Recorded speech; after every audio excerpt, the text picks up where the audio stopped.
everybody. I had a really cool experience today that I wanted to share. I did a talk for the Barrie Police. They do critical incident training, and I was fortunate enough to be there and share my story, share about Wings of Change, peer support, share a little bit about compassion versus attachment, which is a big resiliency piece for me right now. And of course, a small portion of my story was about the call that I did that put me over the edge, which was the Travelodge call. And it's funny because, the media definitely picks out that portion of an interview and puts that out there, because I guess that's what they do, that call. It's the interesting part to the story for the public.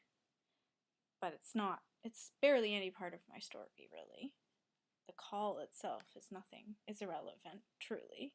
Everybody has a trauma if they're experiencing something like PTSI or PTSD or OSI. They have their own story. And even in my book, the Travelodge part's like 2 or 3 sentences. But anyways, so I mention it in a presentation that I did today. And the last couple of days have been a bit weird again, just a new perspective of the human nature and how people react to other people's success or recovery.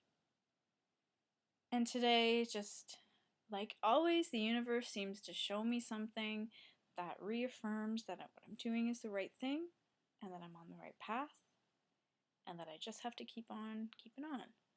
So I tell my story, and then at the end, a gentleman stands up, and he walks over to me and hands me a small gift, which is lovely, and he says, "I was the police officer in the back of the ambulance with you on the way to the hospital with my patient, who's the murderer."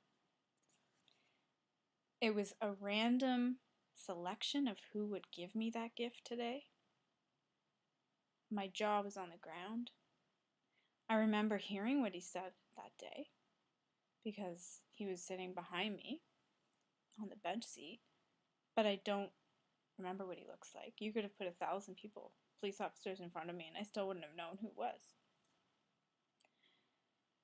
So no coincidences, once again. It's amazing how things kind of come together.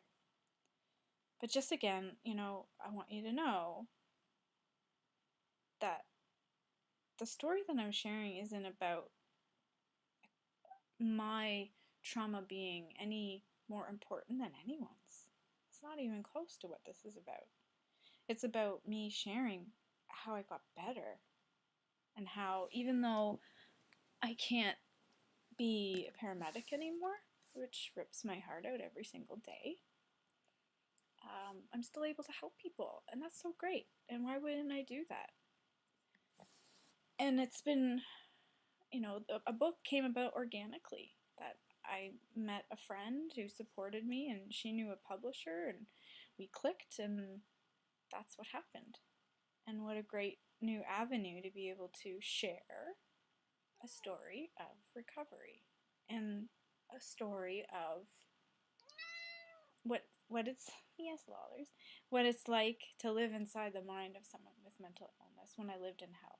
And I absolutely lived in hell. Put my family through hell.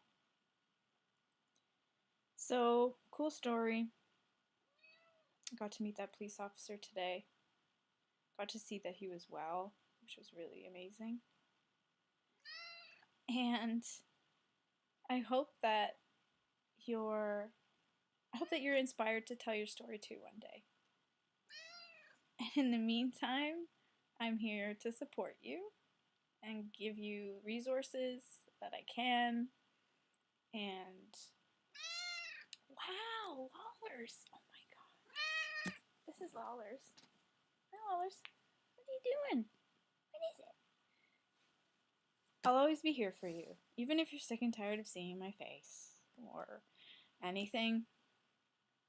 Take a break from me for a while. I like to take a break from myself sometimes, and I can't. So I get it. I understand.